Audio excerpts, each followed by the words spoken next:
Washington has declared it will begin blocking all ships entering and leaving Iranian ports from Monday morning, U.S. time. It seems the American president was also considering full-fledged bombing after the first round of talks failed in Pakistan. Our Soo-young has the latest.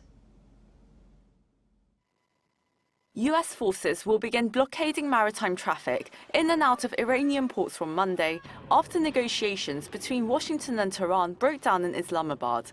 In a post on X on Sunday, the U.S. Central Command announced that measure, saying that the blockade will be enforced impartially against vessels of all nations entering or departing Iranian ports and coastal areas, including all Iranian ports on the Arabian Gulf and Gulf of Oman.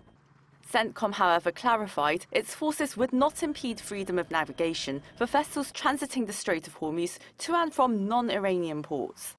The maritime measure follows the failed 21-hour talks in Pakistan between U.S. and Iranian delegations. U.S. President Donald Trump said Iran refused to give up on its nuclear weapons ambition and declared the U.S. would soon begin the blockade. He added he had instructed the Navy to intercept vessels paying passage fees to Iran and that the U.S. would soon begin destroying mines laid by Iran along the strait.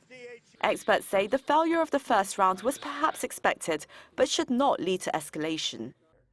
Neither side may have wanted to give the impression that they came to an agreement too quickly. They could be opening themselves up for criticism at home that they may have given in too much or too easily.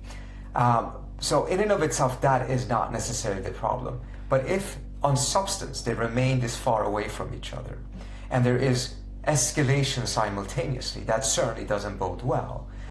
Trump told Fox News Sunday Morning Features that Iran hasn't left the bargaining table and he predicts Tehran will come back to give the U.S. everything it wants.